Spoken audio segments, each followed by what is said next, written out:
So hello guys, आज हम discuss करने वाले हैं कि आज मार्केट क्यों गिरा है, तो वो हम डिस्कस करने वाले हैं। और ओवरऑल मार्केट में क्या हुआ है तो वो हम डिस्कस करने वाले हैं कि भाई जो डोनाल्ड ट्रंप है तो वो कौन सा बिल लाने वाले हैं।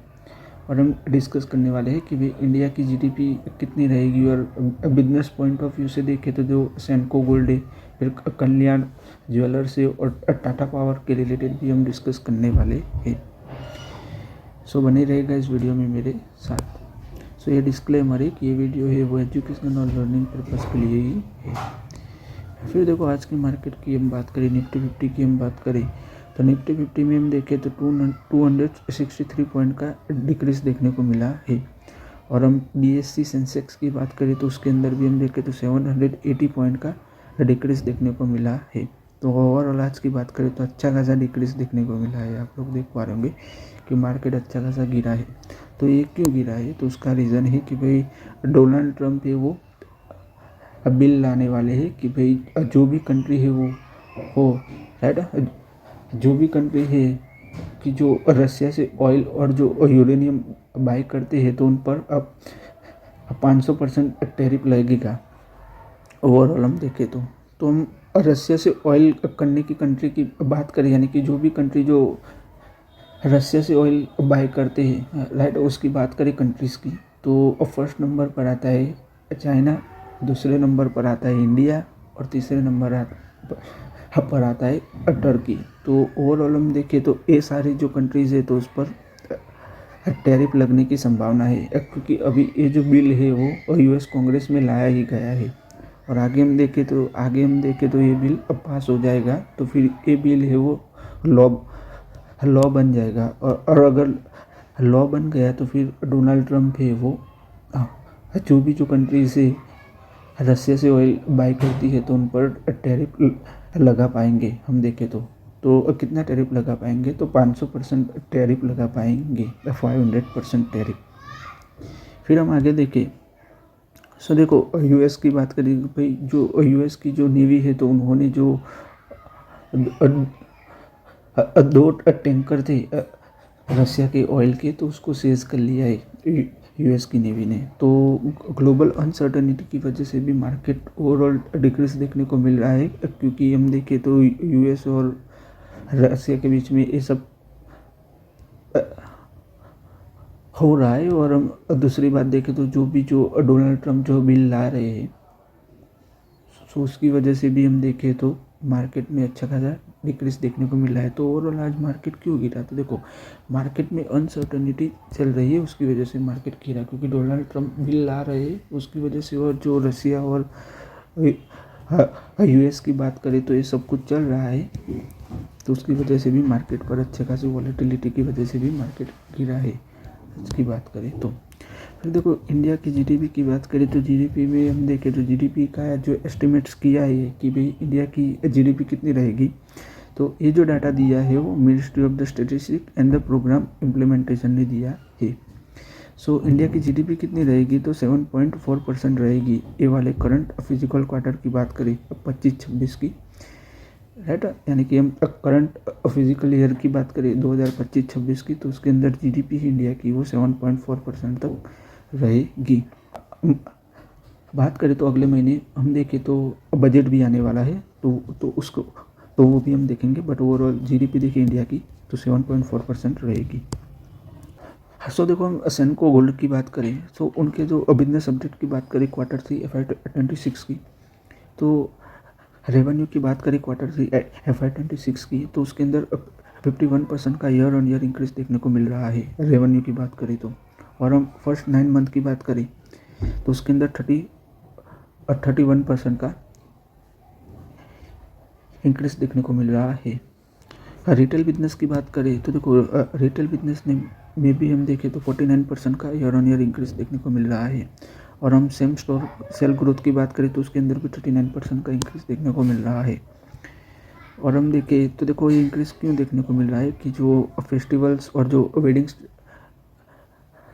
वेडिंग्स थी तो उसकी वजह से अच्छी खासी डिमांड क्रिएट हुई थी। और जो गोल्ड के प्राइस है उसके अंदर भी अच्छा खासा इंक्रीज देखने को मिला है, तो उसकी वजह से भी ये डिमांड देखने को मिला है ओवरऑल हम देखें तो।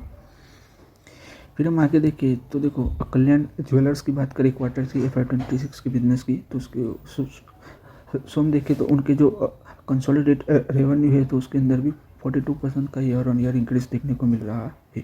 हम प्रीवियस ईयर से कंपेयर करने जाए तो उसके उनके रेवेन्यू में 42% का ईयर ऑन ईयर इंक्रीज देखने को मिल रहा है। सो हम देखें इंडिया का रेवेन्यू तो सो आप लोग देख पा रहे होंगे कि 42% ईयर ऑन ईयर इंक्रीज देखने को मिल रहा है। तो जो स्ट्रॉन्ग फेस्टिवल्स डिमांड थी और जो दिवाली थी और जो वेडिंग सीजन्स थी तो उसकी वजह से भी ये डिमांड क्रिएट होने की वजह से अच्छा खासा रेवेन्यू में इंक्रीज देखने को मिल रहा है। फिर देखो सेम स्टोर सेल ग्रोथ की बात करें तो उसके अंदर भी 27% का ईयर ऑन ईयर इंक्रीज देखने को मिल रहा है। फिर हम इंटरनेशनल बिजनेस की बात करें तो उसके अंदर भी 36% का ईयर ऑन ईयर इंक्रीज देखने को मिल रहा है। और इंटरनेशनल मार्केट की कंट्रीब्यूशन की बात करें तो 11% ऑफ द कंसोलिडेट रेवेन्यू रहा है, यानी कि 11% कंट्रीब्यूट करता है। फिर हम आगे देखें तो देखो की बात करें CMS इन्फो सिस्टम की हम बात करें तो उन्होंने कॉन्ट्रैक्ट जीता है 10 ईयर के लिए 1000 करोड़ का, कि वो लोग देख पा रहे होंगे कि just State Bank of India से जीता हुआ है। तो वो लोग मैनेज करेंगे around 5000 bank owner ATM across the India. The deal is expected to generate 500 crore in incremental revenue over the 10 year. So वो लोग है वो कैश आउटसोर्सिंग का कॉन्ट्रैक्ट उनको मिला है। ओवरऑल हम देखें तो उनको कॉन्ट्रैक्ट कहाँ से मिला है, स्टेट बैंक ऑफ इंडिया से मिला है, राइट। वो लोग मैनेज करेंगे 5000 बैंक ATM। फिर हम आगे देखने जाए तो देखो टाटा स्टील की बात करें कि टाटा स्टील के जो उनके जो क्रूड स्टील का जो प्रोडक्शन है तो उनके अंदर अच्छा खासा इंक्रीज देखने को मिला है। क्वार्टर 3 FY26 की बात करें तो सो हम देखें तो देखो कि the crude steel production in India reach the 6.34 million ton तो the company best ever quarter output. So उन्होंने अच्छा खासा प्रोड्यूस किया हुआ है। तो उनके प्लांट की बात करें तो जो जमशेदपुर प्लांट है वो और जो कलिंग नगर प्लांट है तो उससे उन्होंने प्रोड्यूस किया है, यानी कि हम प्लांट की बात करें तो उसके अंदर अच्छा खासा इंक्रीज देखने को मिला है। सो देख पा रहे होंगे कि the production was up to the 11 to 12% year on year increase देख पा रहे होंगे कि 12% से इंक्रीज कर रहा है। सो ये वाले जो दो प्लांट है वहाँ से स्टील प्रोडक्शन प्रोड्यूस होता है, यानी कि वहाँ से स्टील प्रोड्यूस होता है। फिर देखो फर्स्ट 9 मंथ की हम बात करें तो देख पा रहे होंगे कि कितना प्रोड्यूस किया है। तो 17.2 to 17.23 मिलियन टन प्रोड्यूस किया हुआ है। तो उसके अंदर भी 6% का ईयर ऑन ईयर इंक्रीज देखने को मिल रहा है। फिर हम इंडियन गैस एक्सचेंज की बात करें तो भाई जो IEX है तो उनकी जो सब्सिडरी है इंडियन गैस एक्सचेंज को सो ओवरऑल हम देखें तो ये जो IPO है तो 600 से 700 करोड़ रुपए का IPO लाने वाले हैं। ओवरऑल हम देखें तो इंडियन गैस एक्सचेंज की बात करें तो उनका IPO आने वाला है दिसंबर 2026 में। हम देखें तो उनके जो प्रमोटर है इंडियन एनर्जी एक्सचेंज IEX तो वो लाने वाले हैं। सो देख पा रहे हैं the IGX plan to file इस draft paper with SEBI around Q2 of the calendar year 2026. Complete the IPO by the December 2026 subject to regulatory approval and market conditions. फिर आगे हम देखने जाए टाटा पावर की बात करें कि उनकी जो सब्सिडरी है Tata power renewable energy limited तो वो लोग इन्वेस्टमेंट करने वाले हैं। हम देखें तो 6675 करोड़ रुपए का वो लोग इन्वेस्टमेंट करने वाले हैं। वो सेटअप करने वाले हैं 10 gigawatt solar ignite and wafer manufacturing plant in Nellore, Andhra Pradesh, making it India's largest facility in these segments. So देख पा रहे होंगे। फिर हम आगे देखने जाए कि भी एंजल वन की बात करें तो एंजल वन